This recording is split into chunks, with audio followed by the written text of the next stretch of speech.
Hello, I'm Kads and welcome to today's video. So it seems that Player heard my cries of disappointment and offered me the perfect solution for my particular situation. Yes, the portal is alight and yes, we are pulling some shards, but we are one day late because out of nowhere, they threw out a sacred POGO event. Back in my free-to-play review for the Path of Power, I talked about my shard pulling strategy in order to get all the Titan event points. But more importantly, I'd also mentioned that I was fairly underwhelmed by the champions being offered in the progressive chance events, and I was kind of settling for trying to go for a duplicate Harima, but I didn't really feel the itch to go for any one of the legendaries in particular. And so color me surprised when a couple of days ago they announced that they're doing a sacred POGO on the last day of the Path of Power, which is the perfect thing for my situation. If I pop up my mercy tracker here on the screen, you can see that we are basically pretty much good to go when it comes to sacreds. Every shard from here on out is going to be into mercy, and so we'll have higher and higher chances to get a legendary, which is great, a great situation to be in relative to a POGO event. And I guess the icing on the cake here is that they also announced that this weekend is going to be 2x Ancients, which means I still get to pull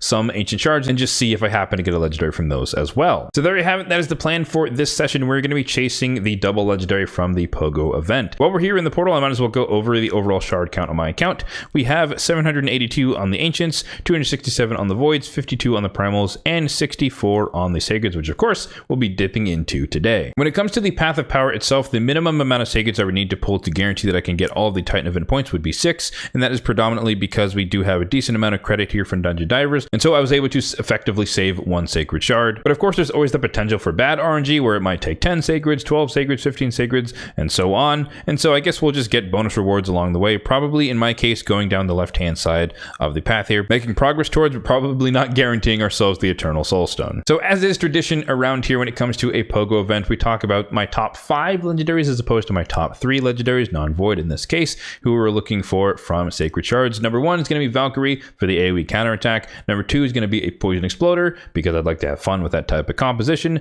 Number 3 would be Molly Tankard for Hydra upgrades. Numbers 4 and 5 have recently switched, so number 4 is now Elva Autumnborn because of her potential usage in Hydra as well as now potential usage in Chimera. And then number 5 is Lord Chamfort for the power of his passive against the Iron Twins. And of course we're guaranteed to get some epics along the way, so any and all duplicate epics for empowerment would be useful on top. All right, so let's get into the pulls. We've got tons of space, we got a decent amount of cash, and hopefully we can get some early Christmas gift-esque luck.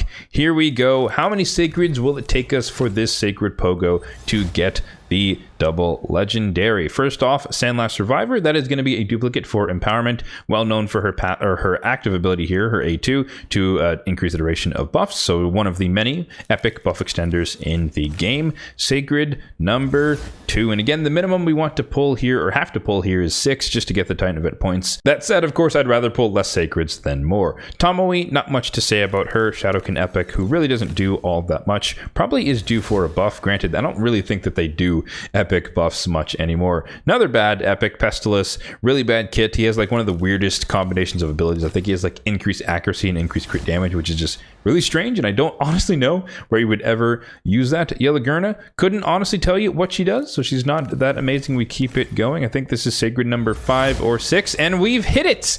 The double legendary Tatsu, not who we're really looking for, Lady Mikage legendary, and Roshkard the Tower. That is relatively disappointing. Now I wish that I could say that this is a duplicate Tatsu for Faction Guardians, but the one copy I do have, I did fuse for Lady Mikage, and so I'm gonna have to sacrifice that copy for her, and thus I won't actually be able to take credit for her, so I guess Tatsu is just new on my account. And then Roshkard the Tower is a duplicate, so that is a little bit of a boost for Sacred Order Faction Guardians, but definitely not at all who we were looking for. However, I will say that the saving grace here is that we only had to pull 5 sacreds to proc this, and in fact we still have to pull one more just to get all of the Titan event points from the path, but nonetheless that's not the worst outcome. We didn't get super bad RNG having to pull 20 plus sacreds just to get there, so I'll take it. We hit mercy at I believe 17 sacreds, so just after the drop rate of 1 in 16 when it's non-boosted. So let's go ahead and round it out with the last sacred here, probably an epic, no big deal. Miscreated Monster will take it, a nice bonus, a little bit of empowerment for him. So let's hop over to the Garden Ring and do this together. Faction Guardians, Sacred Order, and then Roshkar the Tower, meet your twin, and we'll take 10% attack for the Sacred Order. I honestly don't have that many champions from this faction, so who does 10% attack even benefit? I guess Errol, unbooked on my account. Astralon is also unbooked.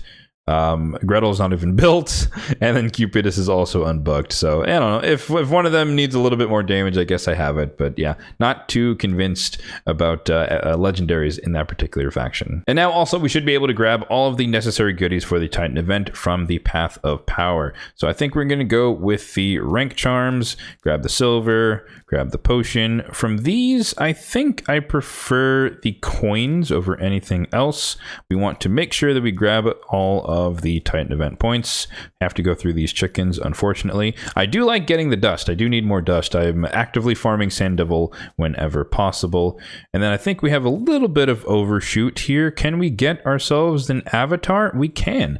I'm not really sure which one I like better. I'll have to think about it and see which one I like more, but obviously I don't have exactly enough. I need like 600 more points, but my plan for the rest of the night is to run Ice Golem because that turn attack has started, so I will be getting a decent amount of Dungeon Divers credit towards this, and so I will be able to guarantee myself one of the two avatars. I guess I did a little bit of a disservice by not even talking about their kits, but that just kind of tells you the quality of the champions that these two happen to be, at least relative to my account. But Tatsu on the A1 really quickly, attacks an enemy 2 times, transfers a debuff from her to the target.